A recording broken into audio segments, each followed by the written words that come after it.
Hey everyone. Look, I'm just gonna get right into it.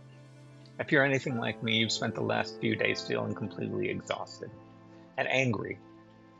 The Supreme Court's ruling on conversion therapy, watching them literally strip away basic protection from vulnerable kids, it's so incredibly hard. It is a brutal, heavy reminder that the rights we spent our lives fighting for aren't even safe forever. Most of you watching this know me.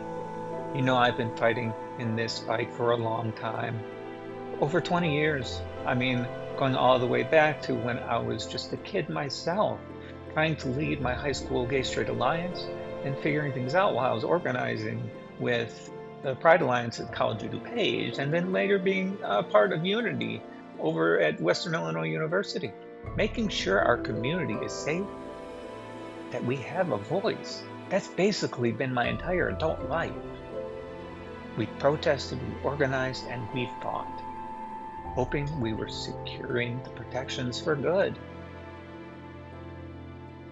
When they come after us like this, when they try to push us back into the shadows and tell kids that who they are is something that needs to be fixed, it makes you realize that the most defiant thing you can possibly do is just be undeniably loudly yourself. The courts are practically begging us to hide, and I absolutely refuse to do that. And that's what I'm doing right now. I was originally going to wait a bit to release this video, but now more than ever I feel it's necessary. For a really long time, I thought I had myself completely figured out. I understood my identity and my place in the LGBTQ community in one very specific way. I was a gay filmmaker. That's the identity I took on. But life is complicated, and over time, especially recently, things just finally clicked into place for me in a way I couldn't ignore anymore. There is a part of my life that I have been keeping quiet for a very long time, and mostly because I was terrified of what it meant. And today I just want to be completely honest with all of you. If you know my story, you know that in 2009, my first boyfriend Joshua broke up with me over an email the day before my 21st birthday. It crushed me. What most people don't know is that exactly 2 weeks later, 2 days after Valentine's Day, I went through a second breakup. And that one was with a woman named Rosie. Going through those two breakups back to back at 21 years old put me into a tailspin. I needed a safe place to land to survive that grief, and the gay community gave me that. I threw myself into my activism. In 2013, I focused on the pain Joshua caused me, and eventually I turned it into a film, Broken. I proudly took on the label of a gay man. But the truth is, my attraction to women didn't disappear. When I transferred to Western Illinois University, I had very real, undeniable feelings for women in my life. Rachel, Stephanie, Megan. But I pushed those feelings down. People look at me as the activist I am and probably think I should have had it all figured out by now. But being an activist actually made it harder.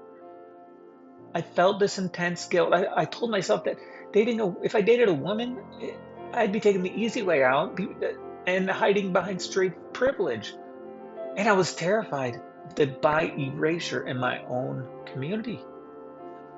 I was so scared that if I wasn't 100% gay, the gay men who supported me wouldn't believe me, and women would just think I was confused.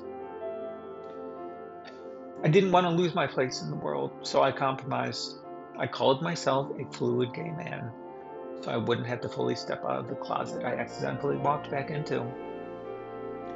I felt comfortable being gay, but at the same time I was struggling.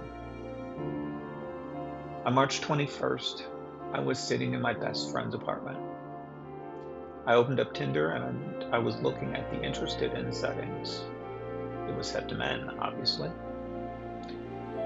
And after almost 2 decades of trying to force myself to fit perfectly into that one box, I said to myself, what the fuck am I doing to myself?